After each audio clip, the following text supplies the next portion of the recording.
Good afternoon, YouTube. Hey, we've got my take on the ClampTite turnbuckle clone.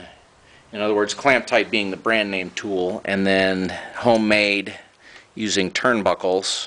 You can get the same tool with a little bit more oomph and obviously size selection than ClampTite makes, and it's cheaper. $75 for the clamp. It's a nice tool, but you know, all of this stuff was a fraction of that. Anywho, the first time I made one, this is a 1/4 inch all thread with a 4-inch turnbuckle.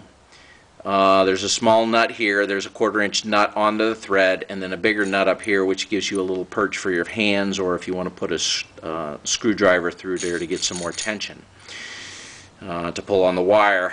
The first time I made this and then started using it, if you'll notice right down in there, the tool end is all the way up through the turnbuckle, and there's a little nub of it right there tightened in.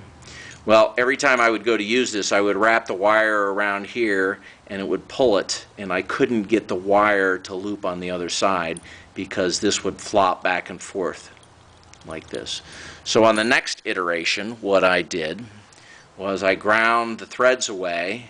If you can see right there, I ground the threads away on the end so that it fits right into the receiving hole, and the tool bit comes up halfway and the receiving hole allows halfway, and then it doesn't flop anymore, so that when you put wire around here, the other side doesn't disappear. Up here we have a nut. We have a bigger nut. The bigger nut has been drilled through to accept the all thread. Then this nut goes down, a little weld bead up top to tie this to the all thread, and you have a nice perch in case you want to put a shaft through there to cause some more tension if you just can't use your finger tight.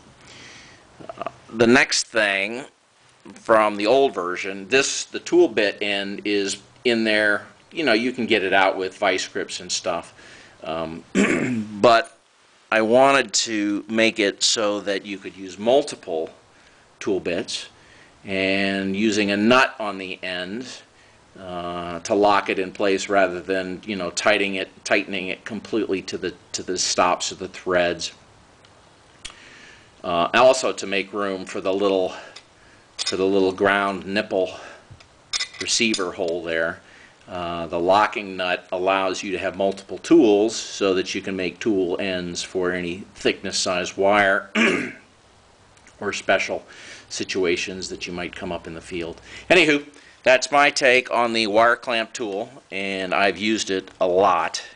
Here's an air hose with a wire clamp run around it, and it's smooth, there's nothing up, and you can slide the factory stress relief plastic over it. Excuse me. I really like these wire clamps. Anywho, that's my take. There's a 1/2 inch, or this is a 1/2 inch all thread, 12 inches long turnbuckle. This is a 3/8 all thread with a 6-inch turnbuckle. And this is a 1/4 inch turnbuckle, or 1/4 inch all thread with a 4-inch turnbuckle. Anywho, that's my take. Enjoy. Bye.